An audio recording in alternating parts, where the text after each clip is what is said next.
Listen. It's insane. There's so many A-listers. And by A-listers, I do mean people who are on A-list that has been heavily redacted, but...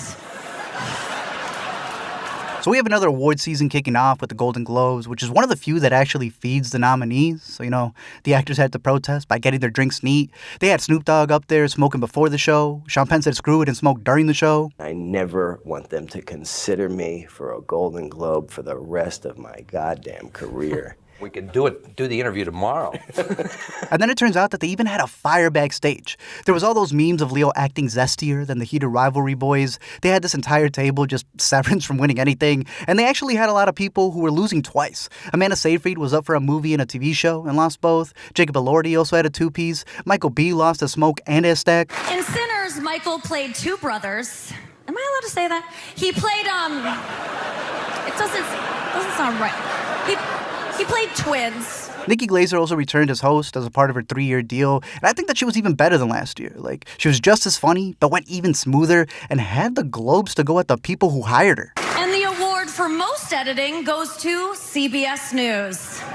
Yes, CBS News, America's newest place to see BS News. So in case you used up your Paramount trial, I got you for the show. Let me explain. Thanks to, my mom and dad who bought Paramount Plus so they could watch the Golden Globes from Sydney. Starting off with the television side of things, they had some interesting presenters like J-Lo, who was dressed like the fish from Shark Tale. Macaulay Culkin returned after 35 years and left us home alone. And Joe Keery came out to announce, not episode 9, but original song with Charlie on some X. What are you on? And how much of it are you on? And please, can I have some? All great questions. Starting with the acting side of things, obviously Jean Smart won for Hacks Again, and she keeps collecting these like Thanos. Ray Seahorn won for Pluribus, who's the complete opposite of her character in the show. And then Michelle Williams won for Dying for Sex, even though she wasn't dying to go. We accept this award on her behalf. I'm Michelle Williams. I also love how Amanda was already clapping because she already knew. The rest then went to the main 3 shows that have been winning everything, starting with Seth Rogen for The Studio, winning Best Comedy Actor over all of his comedy idols. This is so weird. We just pretended to do this. And then won for Best Comedy Series, turning The Bear at this point back into a drama and having the last laugh on Hacks because since the Emmys, they've been getting very meta by living out the scenes from the show, like the idea that you have to mention the producers during the awards. No, it's contractual. No, I forced them to. They literally have to thank me. Really? Yeah. I mean, just look at Tim Cook when he wasn't mentioned, and then how he's beaming after he heard his name. Tim Cook, he's here, thank you. On top of that, they said that they start shooting in like a week, and there's that theory that they're gonna make a whole episode during those long-ass standing ovations at Cannes, and that would be a hilarious one. Thank you to the executives. Thank your executives. As for the miniseries side of things, Adolescence swept everything. They got Best Supporting Actress, Best Supporting Actor, and that's even bigger with this one because the Globes combines drama, comedy, and limited supporting, unlike the Emmys, making Owens one of the youngest to ever do it. What do you think? Do you think he did it? Yeah, he did do it. Well, he pled guilty, but we don't know if he really did it. The CCTV footage of me doing it, really, in episode 1. Ma'am, it's in the trailer. Stephen Graham also won for limited lead actor, and just like the rest of the cast, was very smooth on stage. Like he was dapping up Michael B on the way up. I'm just a mixed-race kid from a block of flats in a place called Kirby. Hit him like that MMA dog. And then, of course, won Best Miniseries, but they didn't thank Ted, so I guess he forgot to put it in the contract. Yeah, I'm not going to leave something that important to chance. I mean, otherwise, why in the world would they possibly thank us? We're bean counters. Finally, there was The Pit, winning Best Actor for Noah Wyle, and also picking up Best Drama. And it was funny seeing him hug Clooney on the way up, considering, everything that's happened behind the scenes. But it would be the funniest thing if they actually get George Clooney to cameo in season 3. I think cinema, and I call it TV cinema too, I'm sorry, brings us all together. In between awards, Nicki did another song like she did last year, but this time got cut off by Fran for having an annoying voice. They were also spoiling the awards by pushing Polymarket odds in between the commercial breaks, which is absolutely disgusting. The odds are way better on Kalshi, but the worst thing they added this year, easily, was these two guys announcing on the sidelines like they were in the NFL playoffs. I'd rather have Al Michaels. CBS saw what YouTubers have been doing and thought, we could do that. And of course, look, Priyanka Chopra Jonas looking gorgeous. Yeah, no. That variety guy that sounds like Kermit, he shouldn't even be in the building. What's it like calling Leonardo DiCaprio daddy? Well, Did not think that it would be something that I would do. Before we even get into the movies, the Golden Globes revealed a new category in Best Podcast. And they had a pretty funny AMC Theater sketch about it that called out all of the ads, as if Paramount didn't just come back from 5 minutes of commercials. But the first ever win went to Amy Poehler, who pulled a Bigelow and beat her own ex-husband. Will the guys rib you if you lose to your ex?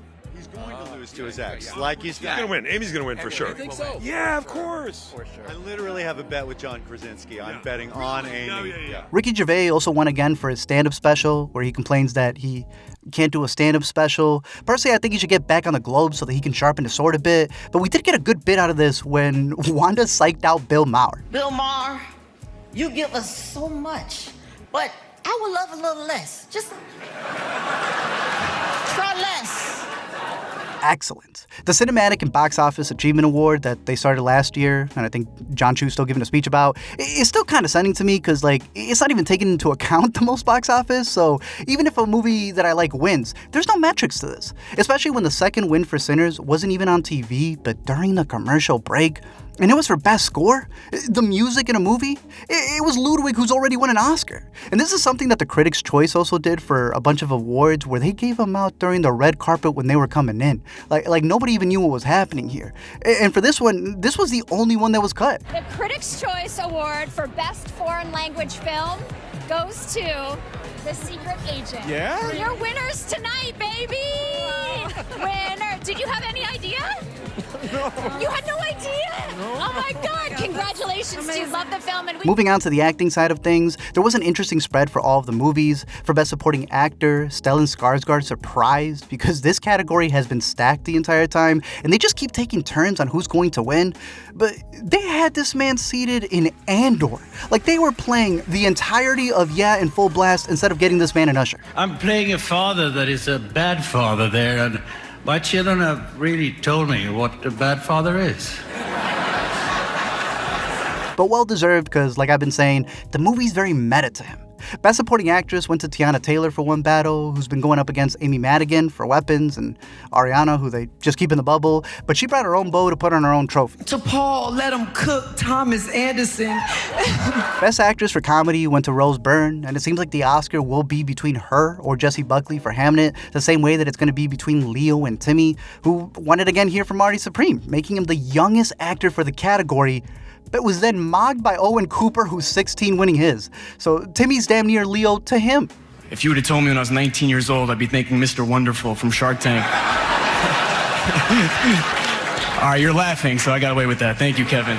Like I've been saying, though, Wagner's going to be a dark horse because he's really great in The Secret Agent. And sadly, I also have to call category fraud because it turns out Michael was up for Best Comedy the way he had them laughing. What can I say? I'm a greedy bitch. Moving on to Best Animated Movie, I'm curious to know from the Chainsaw Man fans and Demon Slayers if you can watch them without catching the show, because these two keep popping up everywhere and they look pretty good, but I don't know if I have 5 seasons in me.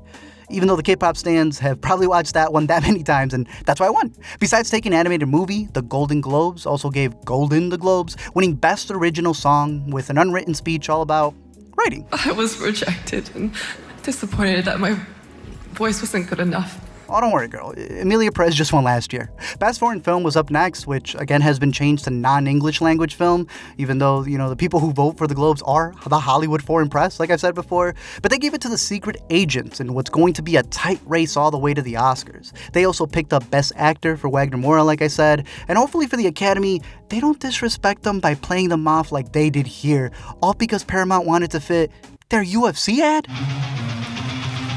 Screw you, okay? Hamnet also went home with 2 big ones, starting off with Jessie Buckley for Best Actress, who won against some pretty big names, so I'm kind of curious to see who people are rooting for in this race, because, I did not realize Hamnet has its haters out there.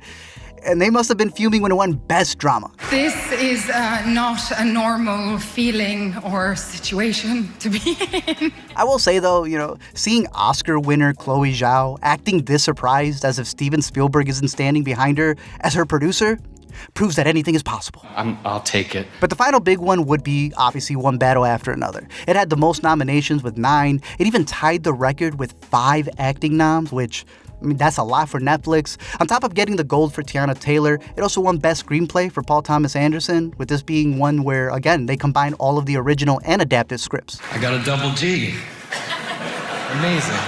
PTA also won for Best Director, which was given to him by Judd Apatow, who decided to go up there and do a loose 5 and was venting about being mad that The Martian won over Trainwreck for comedy all those years ago. Thank you very much. Comedy? But anyway. But also, he ended up not being as mad as Jafar since Panahi was pissed after he felt baited by him. Golden Globe goes to, I'm not sure how to pronounce this, Paul Thomas Anderson. Listen, I get it. PTA is, 3 first names, but bro, you gotta read the room. That's why you didn't win. Overall, it was a decent show with great nominees, but the real winner of the night has to be Eva Victor, since everyone was calling out Julia the entire night, but Roberts only shouted out her movie. Eva Victor, who is my hero. Yeah. Sorry, baby. If you have not seen it, see it. Thank you all for checking out this video. I'm curious to know your thoughts down below on whether you liked it or if you didn't. I'm pretty sure you already commented down below. I previously made an Oscars watch list video that covers all of these movies in a little bit more depth so that you can kind of see what's for you, what's not for you, or maybe something that you haven't heard of. One thing that did surprise me was, we're really getting a new Oceans movie pretty soon because they had a lot of the crew out there. And, Don Cheadle, I've been saying, is one of the funniest guys in Hollywood without even trying. Timothy, what are you, 29 now? Are you 30? 30 years old. 30 years old. He was 3 the last time you won. Another thing that they changed for the show, like we were saying, and moving things out, was that all of the Legacy Lifetime Awards that they've always done, those have been interesting speeches, at least to me. They gave it to Helen Mirren and Sarah Jessica Parker, but they did it like the week before and called it Golden Eve. I just don't get the point of wasting the time in an award show with a bunch of other stuff and presenters and ads instead of the winners, which is the whole point. But hey, there were some good moments that I haven't mentioned yet, like Nikki honoring Rob Reiner with the Spinal Tap hat. Well, that's our show. This one went to 11.